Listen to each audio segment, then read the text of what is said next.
She never believed in signs. But that morning, everything felt different, like something inside her was already breaking quietly. Elena woke up with emptiness in her chest, a feeling she could not explain, as if something precious was about to be taken forever. Millhaven looked like a dream that day. White flowers everywhere, church bells waiting for noon, a town celebrating love. While Elena quietly fell apart inside, she pressed the bridesmaid dress against her body and forced a smile she had been practicing for 3 long years. 3 years ago, everything began under an oak tree. Marcus held her hands tightly. His voice was calm, certain, unshakable. "Wait for me. I need time to build something real. Then I will come back for you." Elena believed him. Every single word, every promise, every future he painted. She was 22 then. She gave up her city job, stayed in Millhaven, helped her mother, and waited. Marcus left. At first, he called often, then less, then only at midnight, when doubt almost broke her. Soon, Elena, just a little longer, and she held on. Every time, she waited through winters, through weddings of friends, through springs of new beginnings, while her own life stayed still. Then Isabel came home, bright, careless, unstoppable, and everything changed. At dinner that night, Marcus looked at Isabel, not like a stranger, but like someone he already knew.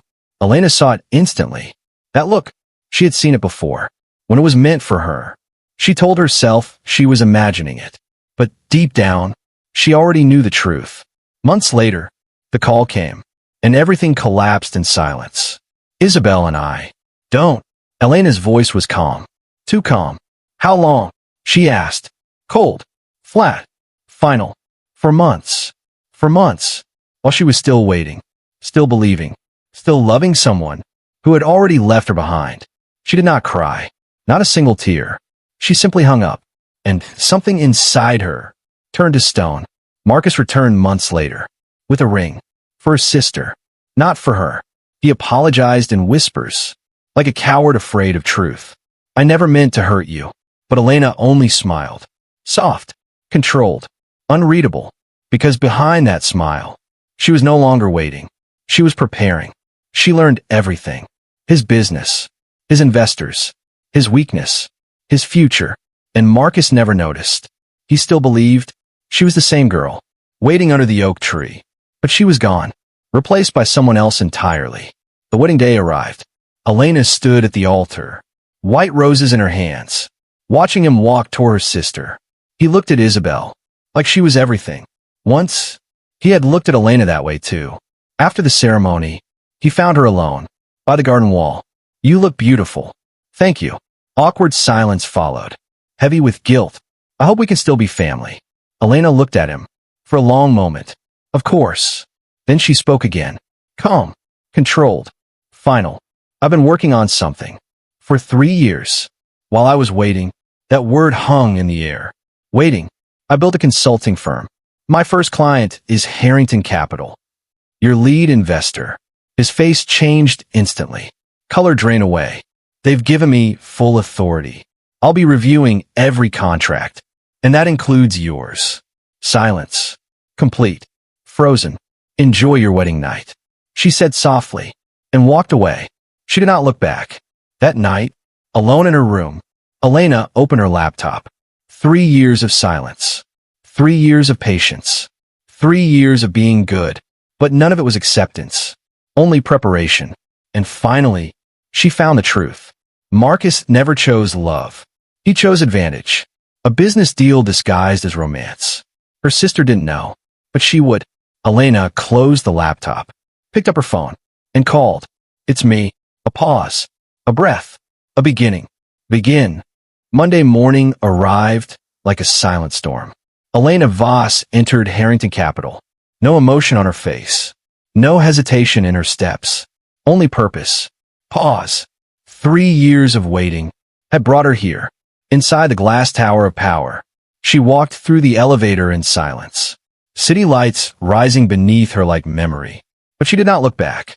Not even once. On the 14th floor, her office awaited. Clean. Minimal. Controlled. Just like her. Soft tone.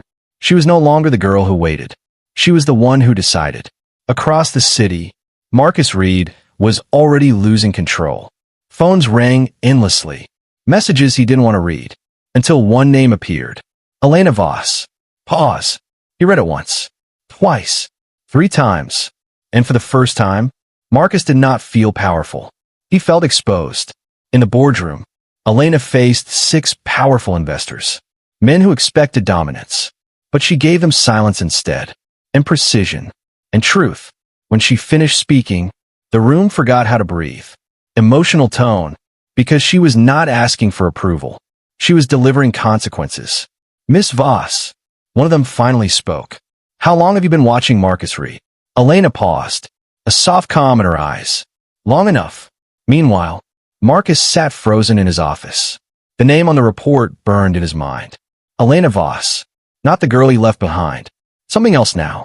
Something sharper. His partner James entered. Concerned. Confused. What did you do? He asked. Marcus said nothing at first. Because truth was heavier than words. Finally, I left someone behind, he said quietly. And in that moment, everything began to collapse. That night, Isabel called him. Her voice light, unaware, still safe in illusion. Elena asked about our land, she said. Silence. Cold silence. Marcus closed his eyes. Because now he understood. This was not emotion. This was strategy. And for the first time, Marcus Reed felt fear. Not of losing business, but of losing control. Somewhere in the city, Elena Voss was already 3 steps ahead. And she had not even begun. Elena Harrington did not rush. Because rushing was for people who still believed they had something to lose. She had already lost what mattered most, long before she ever walked into Harrington Capital. And now, there was only clarity. In the second week, she did not try to dominate the room. She studied it. She watched people who mattered and people who didn't get noticed at all. And she remembered every invisible face. Because invisible people always see the truth first. By the end of the week, she had built something quiet, but dangerous. Not power, not influence. Something far more precise. Understanding. 3 people inside Marcus Whitmore's empire began to shift. Not because they were loyal to her, but because they had never been loyal to him. And that was the crack. On Thursday evening, Elena returned to Millhaven. Not for revenge. Not for strategy. For her father. Inside the old bookshop, time moved differently. Slower. Softer. Honest. Her father looked at her and smiled like he always had. But this time, he saw the change. You seem different, he said. I am, Elena replied. And he believed her. Because fathers always recognize when their daughters stop pretending. Then came the question that changed everything. The land. Marcus had been there before her. Before the engagement. Before Isabel. Before the story anyone believed. And suddenly, Elena understood. This was never love. It was acquisition. Quiet. Patient. Planned. Don't sign anything, she told her father. And for the first time, her voice wasn't asking. It was protecting. That night, she drove back into the city, carrying something heavier than emotion. Certainty. Meanwhile, Marcus Whitmore began to feel it. Not collapse. Not failure. Something far more uncomfortable. Resistance. 2 contracts flagged. Nothing blocked. Nothing proven. Just delayed. Just watched. And he knew. Without proof, he still knew. It was her. When he called her, she answered like nothing had changed. Like he was just another name in her world. Is there a formal query you'd like to submit? She asked. Her voice was calm. Too calm. And that calm frightened him more than anger ever could. He tried to reach her. But she had already left the conversation. That night, Elena stood by her window as the city stretched endlessly below her. Somewhere out there, Marcus was finally experiencing something she had lived with for years. Uncertainty, not knowing, waiting. And for the first time, Elena did not feel small inside it. She felt ready. Because this was only the beginning. 3 weeks. That was all it took. 3 weeks for the first real crack to split open the foundation of everything Marcus Reed had spent years building. It came in the form of a contract. $40 million. A land acquisition on the outskirts of Millhaven. Elena's family land. She read every page twice. Slowly, without expression, and then she found it. Page 47. A signature that didn't match. A small thing. The kind of thing most people would have missed, or overlooked, or decided wasn't worth the trouble. Elena was not most people. She called the senior partner. Her voice was calm, clinical. She flagged the irregularity the way you flag a broken window, methodically, without drama, without revealing what she already knew. I would recommend we pause this contract pending a full documentation review. The contract was paused that afternoon. Marcus found out by evening. He appeared at the Harrington offices the next morning, unannounced, uninvited, and for the first time in perhaps his entire life. Unprepared, he stood in the lobby by the window in his sharp dark suit. The same confident posture she had always known.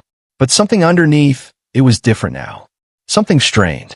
Something beginning to fracture. When reception called to tell her he was waiting, Elena finished her coffee. Slowly, one unhurried sip at a time. She had learned long ago that the person who controls the pace controls everything. Her heels on a marble corridor announced her before he could see her.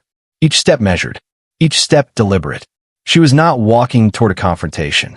She was walking toward a conclusion. He turned when he heard her.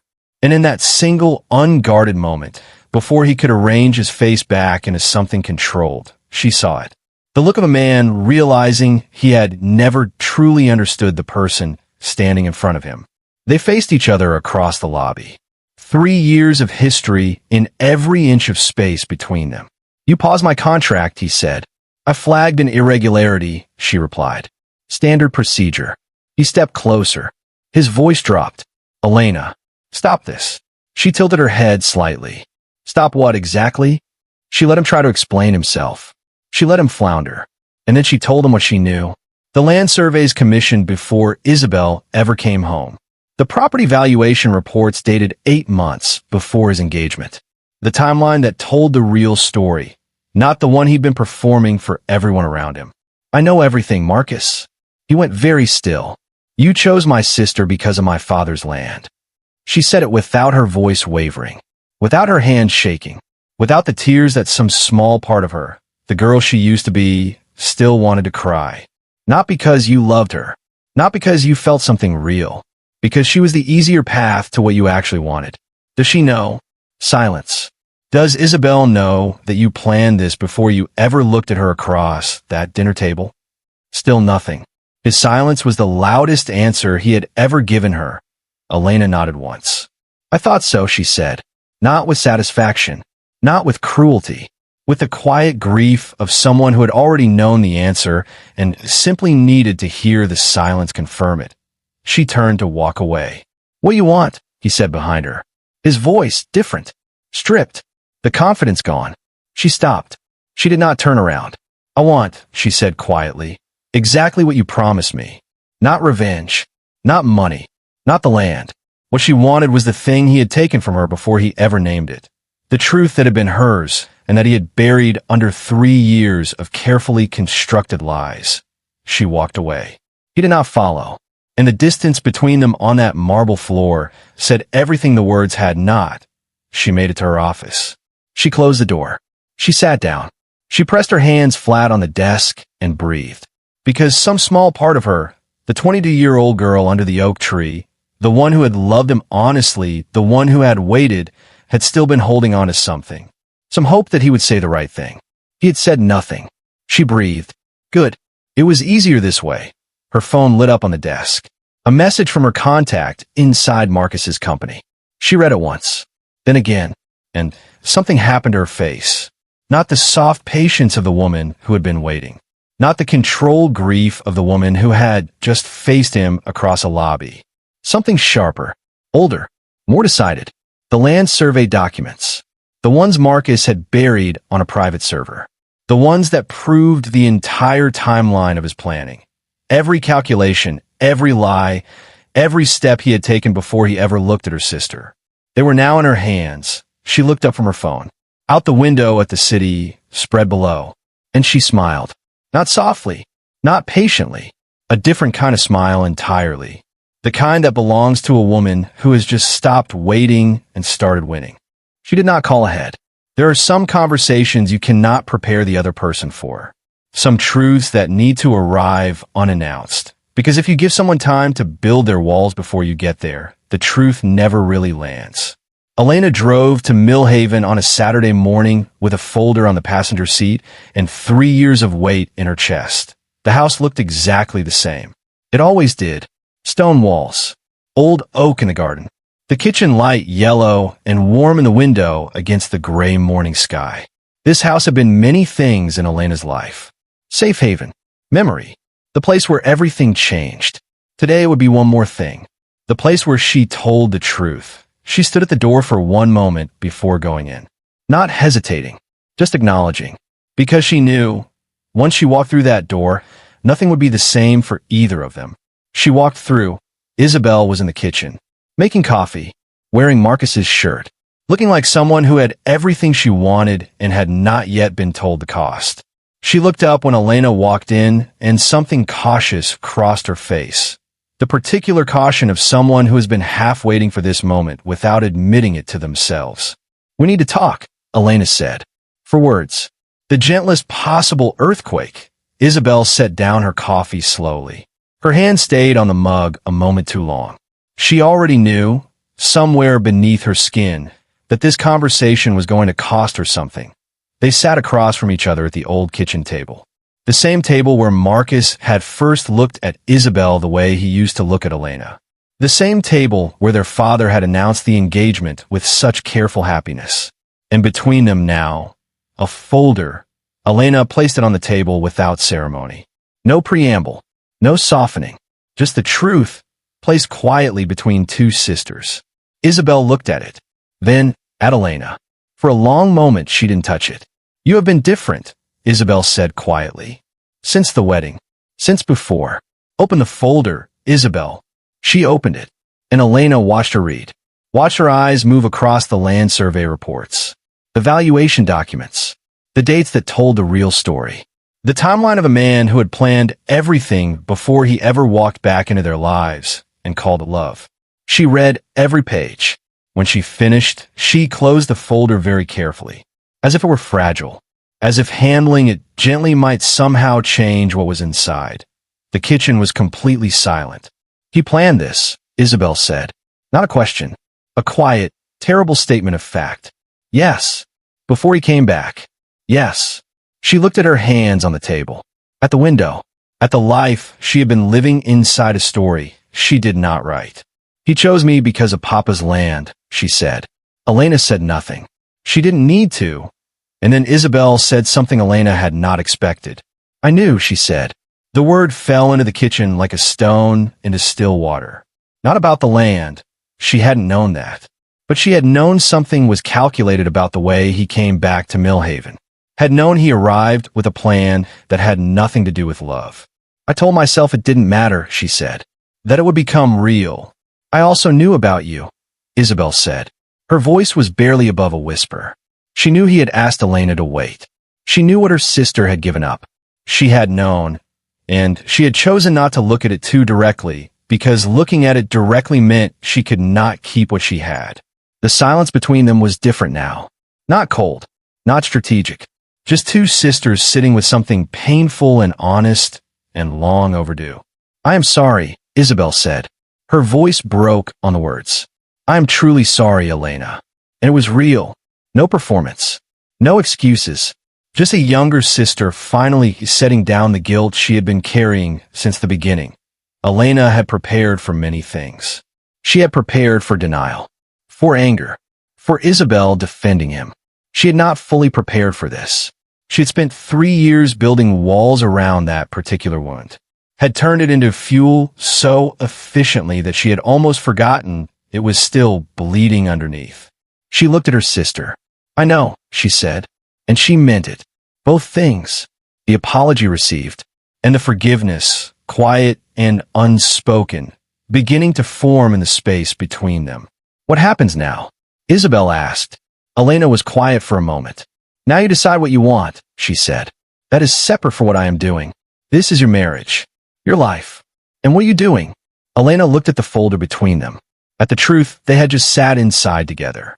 Making sure, she said quietly, that no one in this family loses what is theirs. Isabel reached across the table, past the folder, past the documents, past 3 years of distance and hurt and the complicated love that had survived all of it. Her hand open, waiting, and Elena, the woman who had turned grief into strategy, who had built walls efficient enough to almost forget they were walls, reached back. Their hands met over the table, over everything, and in that small, quiet gesture, something that had been broken for a very long time began, slowly, imperfectly, honestly, to heal. In the 5th week, Marcus Reed's world began to come apart. It started with the land contract, fully blocked, pending legal review. A process Elena had quietly ensured would take months, not days, not weeks. Months. The kind of timeline that makes investors nervous. The kind of delay that makes everything built around a single deal begin to look uncertain on paper. It was only the beginning. He called her 6 times in 3 days. She answered none of them. He sent emails through the Harrington advisory portal, just as she had instructed him to, in that lobby, in that conversation, with that pleasant voice that had terrified him. She responded to each one within 48 hours. Professional, precise, correct in every technical detail. Perfectly. Untouchable. On Wednesday, his business partner filed a formal complaint about the advisory process. Elena attended the review meeting in a pale gray suit with documentation she had prepared 2 weeks in advance. She answered every question. She submitted every reference. She left no opening, no weakness, no thread to pull. The complaint was dismissed. She gathered her papers alone in the empty boardroom afterward and allowed herself exactly 1 breath of relief. Then she moved on. On Thursday, he came to Harrington Capital again. This time Elena did not come down to the lobby. She sent a message through reception. Miss Voss is unavailable. Please schedule through the formal advisory portal. He read those words at the reception desk, and something in his face, that particular practice confidence, shifted. She watched from her office window as he walked outside and stood on the pavement below. Dark suit, hands in his pockets, looking up at the building. He was small from this height. The city moving around him, indifferent, unhurried. And he was standing still, looking up at a woman who had decided she no longer needed to come down to meet him. Elena watched. She did not allow her self-satisfaction. Not yet. That evening her phone rang. Isabel. He came home, her sister said. He knows something has changed. He is scared, Elena. Good, Elena said. Then, softer.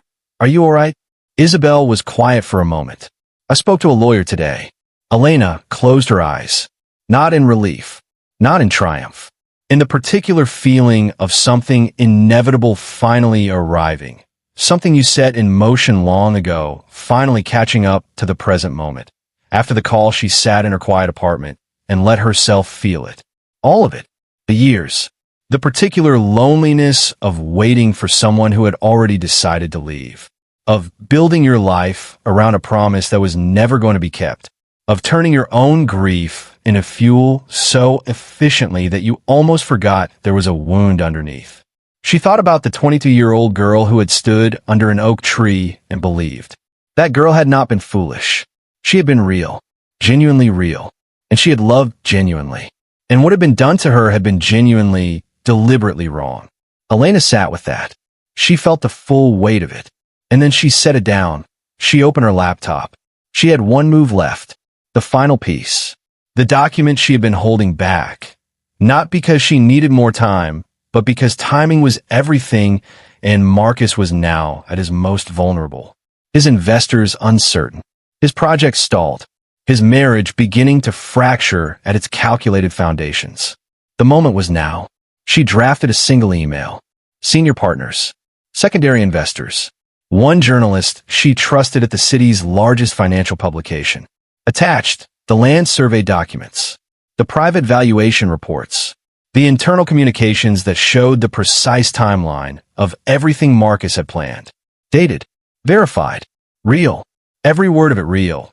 Her finger hovered over the button. She thought of her father in his bookshop, reading by the window, looking up when she walked in, his face doing something gentle. She thought of Isabel at the kitchen table, reaching across 3 years of hurt to take her hand. She thought of a voice on a midnight phone call. Soon. Just wait a little longer. She had waited. She was done waiting. She pressed send. She closed her laptop. The apartment went quiet. Outside the window, the city glittered, vast and indifferent and entirely unchanged by what she had just done. She sat back, her hands open in her lap, her face not triumphant, not relieved, something quieter than either. The face of a woman who has finished what she came to do. 3 years of patience, 3 years of precision, 3 years of turning grief into something sharp enough to matter. One email, sent, and whatever came next, it would come to a woman who had already decided she was no longer afraid of it. The article published on a Tuesday morning. Elena read it over coffee in her apartment, the way she had read every document in this story. Carefully, quietly, without rushing. The journalist had done excellent work. The facts were clean. The timeline was undeniable. A development project built on calculated deception. A fabricated relationship designed to access land whose owner had never been approached honestly. She read it to the end. Then she set down her coffee. And she breathed why noon it had been shared 4,000 times. By evening, Marcus's secondary investors had issued a joint statement announcing a review of their involvement. By midnight, Harrington Capital had formally suspended every contract under his portfolio. 3 years of planning. 6 weeks of execution. One Tuesday, her phone rang throughout the day. Colleagues, analysts, people she had built careful connections with. She answered the call she needed to answer and let the rest go to voicemail. She remained what she had always been in this building, composed, professional, precise. The calm center of a storm she had built herself. Somewhere across the city, Marcus Reed was watching everything he had constructed come apart. Not all at once, piece by piece. The particular, inescapable unraveling of something built on a foundation that was never real. By nightfall, he was sitting alone in his office with the city behind him and a phone screen full of calls he had no answers for. He called her 11 times. She answered on the 12th. Elena. His voice was nothing like she remembered. The confidence, that particular quality that had once felt like safety and later like a weapon, was entirely gone. What was left sounded exhausted. Raw, almost unrecognizable. Marcus, she said, you destroyed everything, he said. She was quiet for a moment. No, she said, you built everything on something that was not yours. I simply made sure everyone could see the foundation clearly. I'm going to lose it all. Yes, she said, you probably are. A long silence. Was this always the plan? He asked. From the wedding, from the reception. Was it always going to end like this? Elena considered the question honestly. She had always considered things honestly. It was the thing that made her different from him. I planned for many possible outcomes, she said. This is the one you chose. Every decision you made from the moment you left Millhaven led here. Marcus, I did not make any of those decisions for you. And then he said it. After 3 years. After everything. He said it. I did love you. When I left. I want you to know that. Whatever I did after, in the beginning it was real. Elena held the phone and looked out at the city lights. She had waited 3 years to hear those words. Had imagined them in 100 different ways. Had rehearsed how she would feel when they finally came. Now they arrived. And she felt. Nothing she had not already processed and set down. I believe you, she said. And it does not change anything. On the other end of the line, Marcus Reed finally understood the full cost of what he had chosen. Not the investors. Not the contracts. Not the project. The cost of losing a woman who had loved him genuinely, and who had loved herself enough, eventually, to stop. Isabel has asked me to leave, he said. She came to me this morning. I know, Elena said. Did you tell her to? No, Elena said. Isabel made her own decision. She was always more clear-eyed than you gave her credit for. Another silence. What do I do now, he asked. The question was so genuinely lost, so stripped of strategy and performance, that something almost like pity moved through Elena. Almost. That, she said, is the first honest question you have asked in 3 years. I suggest you keep asking it." She ended the call. She sat for a long time in the quiet of her apartment. She had expected this moment to feel like victory, sharp and bright and satisfying. It felt like something quieter than that, something closer to release, like setting down a weight she had carried so long she had forgotten what it felt like to stand without it. The city glittered below her window, vast and indifferent and entirely unchanged. And Elena stood in her warm apartment, phone in her hand, and felt, for the first time in 3 years, genuinely light. She picked up her phone. She found her father's name. He answered on the second ring.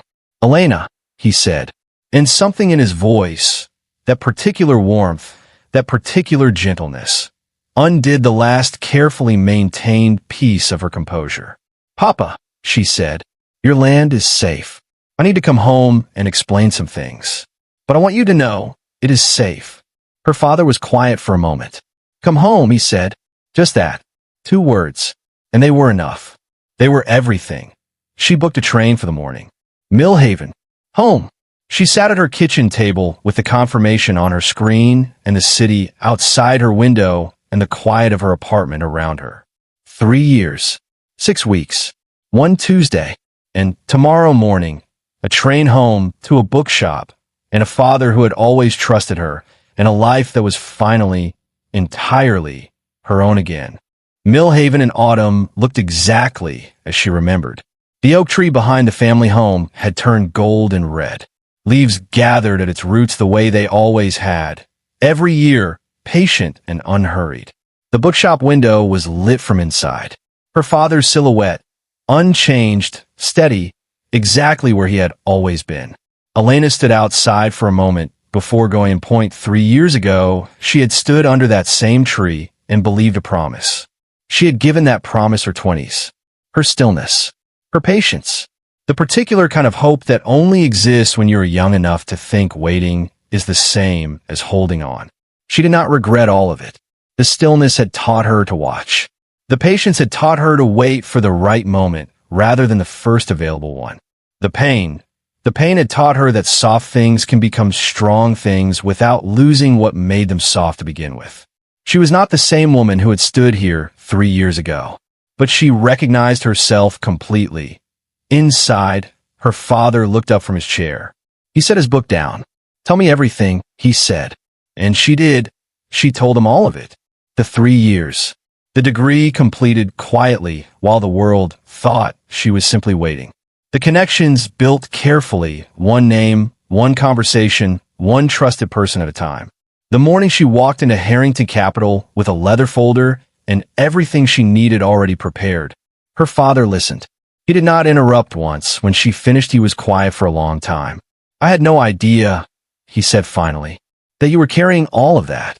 And something moved across his face. The particular grief of a parent learning their child suffered quietly so that they would not have to worry. "I'm all right, Papa," she said. And she meant it, not as reassurance, not as performance, as simple, complete truth.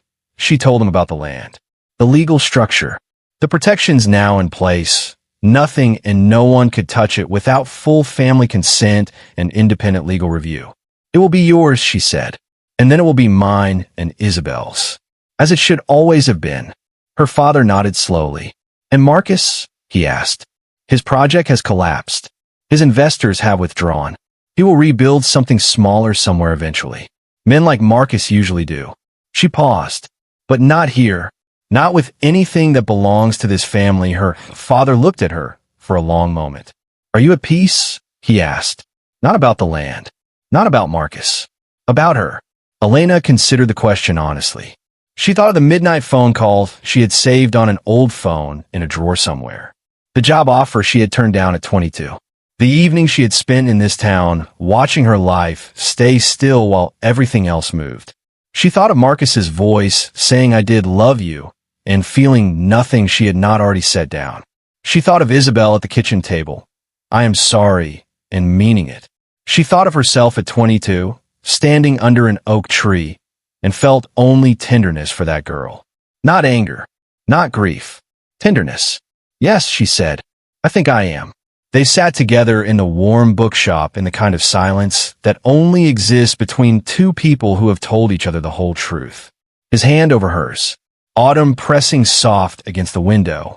Everything said, everything understood, that a week later Elena accepted a full partnership at Harrington Capital. She signed her name on the document at the head of the boardroom table and felt. Not relief, not triumph, not the satisfaction of a plan completed. Just rightness. The simple, grounded feeling of arriving exactly where you belong. She moved into a new apartment. Larger, higher floor.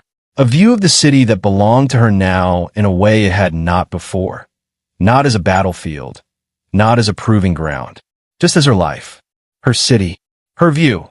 Isabel filed for an annulment and came to stay for a month. They cooked bad dinners together. They watched old films. They talked more honestly than they ever had when they were girls sharing a house. The way you can only talk when you've been through something together and survived it. It was not a perfect repair, but it was real. And real was more than enough. Their father called every Sunday morning.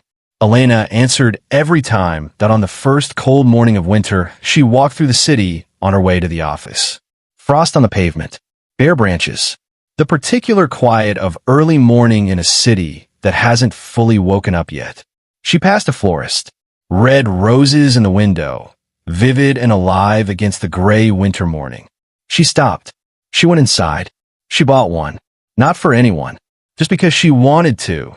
She carried it the rest of the way to work. One red rose, loosely held, her breath in the cold air. She put in a glass of water on her desk, and she looked at it for a moment before opening her laptop. Red. Vivid. Real. Chosen for no reason except that she wanted it. She had been patient long enough. She had been strategic long enough. She had been building towards something long enough.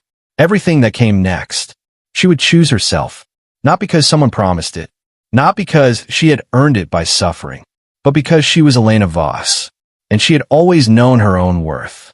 She just needed 3 years, a leather folder, and one red rose to remind herself.